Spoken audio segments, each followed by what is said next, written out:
Una persona que se ha lesionado el ligamento cruzado anterior, y si estás viendo este vídeo, imagino que tú estás en esa misma situación, suceden varias cosas y una de ellas es la que vamos a desmenuzar un poquito más a fondo en este vídeo. ¿Qué sucede cuando nos lesionamos del ligamento cruzado anterior? Que el cerebro intenta proteger la rodilla. Entonces, en ejercicios, por ejemplo, a dos piernas, vas a pensar, o tú crees, por valores de fuerza, por sensaciones, que estás tirándole bien, que la pierna está trabajando, pero cuando desmenuzamos y vamos mucho más al grano y más al detalle ese ejercicio, muchas veces estarás trabajando más con la otra pierna que con la lesionada. Esto es algo que pasa. Y esto es un error porque puedes pensar que tiene los valores y los niveles de fuerza necesarios para poder hacer cosas más exigentes, como puede ser, por ejemplo, correr, saltar y demás, pero no tienes una progresión buena en cuanto a trabajo de fuerza, pliometría, desde dos piernas, ¿vale? De sentadillas, todo esto, a una posición más dividida o a una posición ya unilateral. Hacer ejercicios a una pierna es mucho más demandante para una rodilla que ya se ha lesionado, además vas a tender a compensarlo más. ¿Y cuál es el objetivo del vídeo de hoy? Pues sobre todo marcar un poquito toda esa progresión que deberías tener en cuenta de ejercicios de dos piernas a ejercicios a una, porque está muy chulo hacer ejercicios como sería pues esta sentadilla a una pierna. Y tú puedes pensar que tienes la fuerza suficiente para poder hacerlo, pero a lo mejor estás compensando en exceso respecto a la otra pierna que podrías ir mucho más vertical. E incluso lo que puede pasar es que no tengas ni siquiera la fuerza suficiente como para poder levantarte, pero sin embargo te pones con una barra o con dos mancuernas aquí o hacer esto de aquí y puedes hacerlo bien. Entonces, lo que está fallando ahí es la progresión. Mucha gente quiere empezar a hacer cosas a una pierna, como hemos dicho, esta sentadilla, o poder saltar a una pierna, pero para poder llegar a ese punto tienes que plantear muy bien la progresión. Así que vamos allá. Y es que el paso de dos piernas a una en los ejercicios, por ejemplo, de fuerza, es algo fundamental. Y es que las acciones del día a día realmente se hacen una pierna. Pocas veces tú vas a hacer esto. Simplemente cuando te levantas del aseo, cuando te levantas de una silla que estás comiendo, del sofá, te puedes levantar así. E incluso, ¿qué pasará muchas veces? Que tiendes a proteger. Si esta es la pierna lesionada, querrás con esta hacer mucha más fuerza. Y esto es algo que sucede mucho al principio. Entonces, algo bilateral, tú no lo vas a hacer en muchas acciones de tu día a día ni en los deportes, a no ser que, por ejemplo, hagas powerlifting.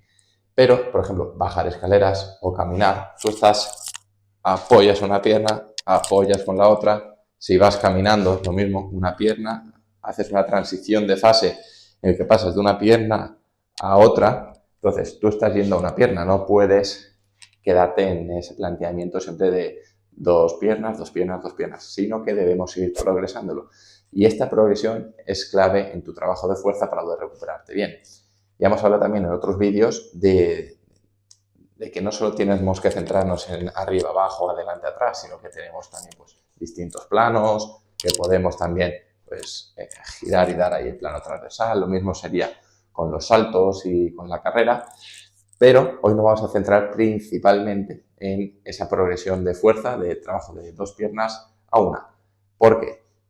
Puede ser que tú pases a una pierna, hacer ejercicios a una pierna, o cuando empiezas a caminar y le incides un poquito más y todo eso, se te inflama la rodilla, te duele, etc. Y es que todavía no está preparada para asumir y aceptar toda la carga que para ello responde. Por ejemplo, yo peso 100 kilos, pues mi cuerpo tiene que ser capaz de aguantar 100 kilos a una pierna o mi rodilla tiene que ser capaz de aguantar 100 kilos a una pierna. No es lo mismo una persona que pese 50 kilos.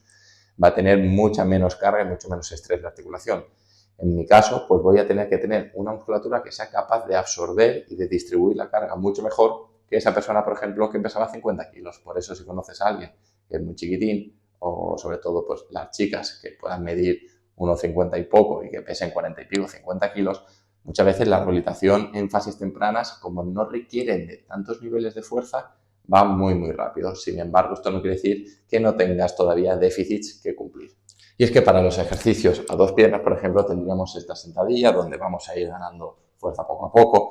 Luego podemos hacer que esta pierna, si es la lesionada, que empiece a aceptar un poquito más de carga, ¿vale? En posiciones divididas. Me pongo aquí lateral para que veas bien.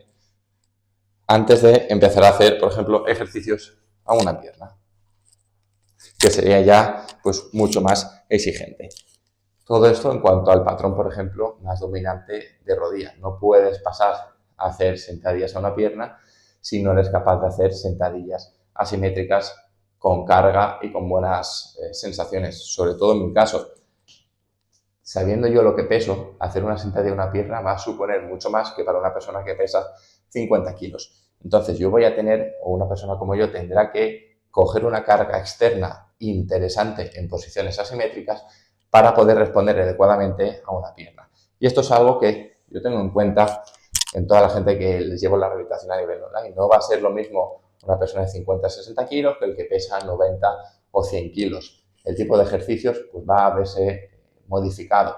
No van a ser los mismos ejercicios por una persona para otra, eso es evidente, pero es que a lo mejor el tipo de ejercicio también va a cambiar, porque ejercicios con autocarga, por ejemplo, para mí van a ser mucho más exigentes que para esa persona de 45 o 50 kilos. Y lo mismo pasaría, por ejemplo, con un peso muerto rumano. Empezaremos aquí a 2 piernas, podemos luego pasar a posiciones asimétricas, ¿vale? Incidiendo más aquí, y podemos también luego pasar a posiciones, por ejemplo, asistidas, donde me aguanto con una mano en la pared para ser más estable y empiezo a venir a una pierna, y luego pues ya puedo directamente sin aguantarme en la pared.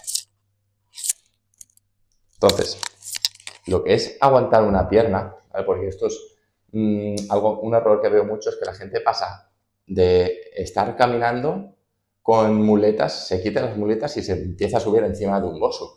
Superficies inestables y a una pierna. Cuando ya sabemos que a nivel propioceptivo todo se va a ir al traste por el hecho de subirse al bosu, por toda esa información aberrante que llega al cerebro, pero es que además lo estás haciendo a una pierna, cuando a lo mejor tu cuerpo todavía no es capaz de confiar el hecho de estar a una pierna. Entonces esto tiene que ser progresivo, tiene que ser paulatino.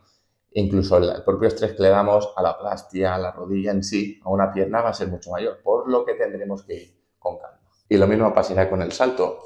Tendremos que empezar a saltar a 2 piernas, aunque yo, por ejemplo, en lugar de saltar aquí, empiezo primero saltando en pared, haciendo pliometría aquí, y luego ya me vengo al suelo. Empiezo con 2 piernas, podemos ir a posiciones asimétricas, podemos comenzar a cambiar, y luego ya podemos, por ejemplo, facilitar un poquito para que lo hagamos a una pierna, pero sí, no es esto, de esta manera, apoyando el pie en el cajón, reducimos carga, y luego entonces ya sí podemos hacer ejercicios de pogo, por ejemplo, avanzando aquí. Si te fijas, todo es una progresión. No nos tiene que doler, no se tiene que inflamar la rodilla y tienes que estar siempre tolerando todo de manera adecuada. Y cuando complicamos ya mucho más los saltos, pues lo mismo pasaría. Empezamos con 2 piernas para empezar a aterrizar aquí, luego podemos aterrizar en estas posiciones para luego, por ejemplo, empezar a caer con una. Todo es una progresión. No podemos pretender empezar a saltar e ir aquí. Incluso con el pie arriba. Cuando corres, también es una secuencia, vas de una pierna a otra.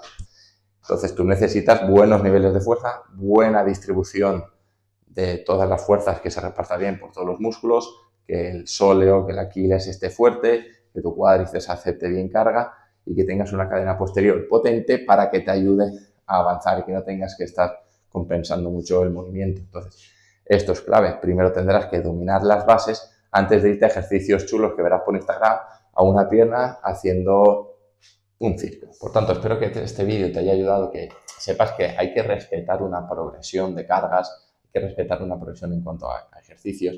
Las progresiones no son solo de añadir más carga, más peso. Por ejemplo, tú puedes estar haciendo una sentadilla y tú puedes progresar añadiendo peso. Eso es así. Pero cuando estamos hablando de recuperarse de una lesión como la del ligamento cruzado anterior, no todo es darle más peso, más peso, más peso. O sea, porque al final lo vas a compensar mucho. Tienes que ser capaz de dominarlo en todas sus materias, en todos sus rangos y en todos los planos. Por tanto, tienes que pasar de 2 piernas a una, y espero que toda esta progresión que yo te he marcado, tanto a nivel teórico como práctico, te ayude principalmente a concienciarte de que no puedes pasar, cuando no has hecho una progresión, a ir de 2 piernas a una. Cuando te estabas haciendo simplemente esto, no puedes pasar a venir directamente aquí porque te va a costar un montón y va a ser mucho más demandante para la rodilla. Todo tiene una progresión y si quieres hacer las cosas bien, la rehabilitación no tiene por qué ser dolorosa, no tiene por qué inflamarse la rodilla, no tienes por qué ir atascado en distintos puntos, no tienes por qué llegar a los 8 o 9 meses con la rodilla todavía inflamada, sin poder correr en condiciones, con dolor en la cara anterior de la rodilla, etc. Tienes que respetar el proceso, tienes que ponerte en las manos adecuadas para todo este proceso de rehabilitación. Así que si todo esto resuena contigo y quieres que sea yo quien te ayude en tu proceso de adaptación de rodilla, te dejo aquí abajo en la descripción un link para que me cuentes tu caso mucho más a fondo y que podamos ver pues, todas esas alternativas y soluciones para que vuelvas a disfrutar del deporte y de la vida al 100%. Muchas gracias por haber llegado hasta el final del vídeo. Los que llegáis a este punto sois los mejores, que lo sepáis. Un fuerte abrazo.